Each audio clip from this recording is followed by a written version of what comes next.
তোমার আমার ব্যবধান, আমি আবাহনী, তুমি মোহামেডান। স্পেনে যেমন একটা মাদ্রিদ ডার্বি আছে, ইংল্যান্ডে যেমন একটা ম্যানচেস্টার ডার্বি আছে, ইতালিতে যেমন একটা মিলান ডার্বি আছে, ঠিক তেমনি বাংলাদেশের ফুটবলে একটা ঢাকা ডার্বি আছে, আবাহনী ভার্সেস মোহামেডান। এটা ইতিহাসের লড়াই, এটা ঐতিহ্যের লড়াই। একটা সময় নাকি যখন এই ম্যাচটা হইতো তখন পুরো বাংলাদেশ দুই ভাগে বিভক্ত হয়ে যাইত। একটা ভাগ থাকতো আবাহনীর আকাশী নীল শিবিরে, আরেকটা ভাগ চলে যাইত মোহামেডানের সাদা কালো শিবিরে।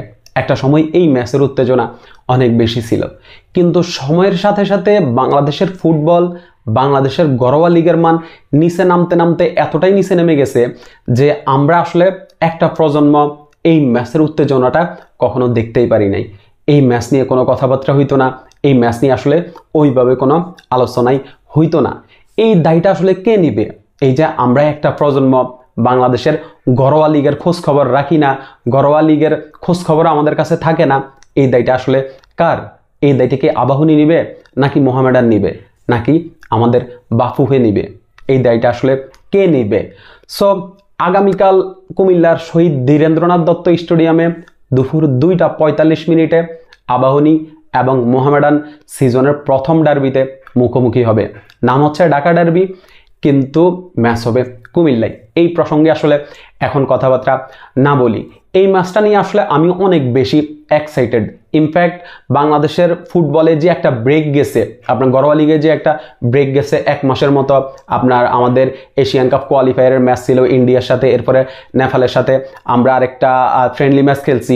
এই 2 ম্যাচের জন্য কিন্তু 1 মাসের একটা লম্বা ব্রেক গেছে বাংলাদেশের ঘরোয়া ফুটবলে।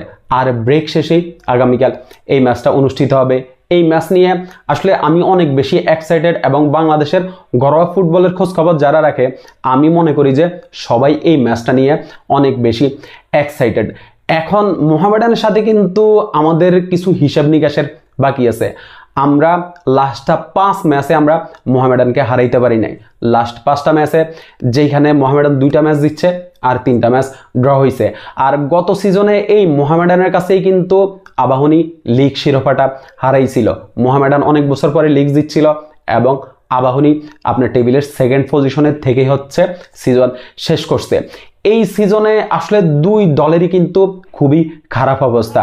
2 দলই 2টা করে ম্যাচ খেলছে, যেখানে আবাহনী আপনার 2টা ম্যাচের মধ্যে একটা ম্যাচে হার আর একটা ম্যাচে ড্র। আবাহনী আছে পয়েন্ট টেবিলের 8 নম্বর পজিশনে, আর মোহামেডানও 2টা ম্যাচ থেকে 1 ম্যাচে হার 1 ম্যাচে ড্র। মোহামেডান আছে পয়েন্ট টেবিলের আপনার 10ম স্থানে, একদম টেবিলের তলানিতে। সো এই জন্যই হচ্ছে এই ম্যাচটা নিয়ে আসলে অনেক বেশি এক্সাইটেড আমি, কারণ আসলে পয়েন্ট টেবিলের 2 দলেরই আপনার অবস্থা খারাপ এবং 2 দলই সিজনটা খুব বাজেভাবে শুরু করছে। আমি এই ম্যাচটাতে কিন্তু আমাদের আবাহনীকে একটু বেশি এগিয়ে রাখবো, কারণ আমাদের হচ্ছে যেই 2 জন বিদেশি মিসিং ছিল, এমেকা অকবুক এবং ব্রুনো মাথোস, তারা কিন্তু এই স্কোয়াডের সাথে যোগ দিছে এবং আমরা হচ্ছে এই ম্যাচটাতে তাদের 2 জনের সার্ভিস পাবো। এছাড়া সোলেমান দিয়াবাতে, এরপর হচ্ছে মোরসালিন, আলামিন, মিতুল মার্মা, কাজেম শাহ, পুরো একটা শক্তিশালী স্কোয়াড নিয়ে আমরা এই ম্যাচটাতে মোহামেডানের মুখোমুখি হব, যার জন্য হচ্ছে আমি এই ম্যাচটাতে আপনার আবাহনীর জয় নিয়ে আসলে অনেক বেশি আশাবাদী। সো এই ম্যাচে কে জিতবে সেটা আপনি কমেন্টে জানাইতে পারেন। আর আমি বলবো যে ভাই, এই ম্যাচটা দেখার জন্য অবশ্যই যে পারেন এই ম্যাচটা দেখার জন্য অবশ্যই কুমিল্লায় আসবেন।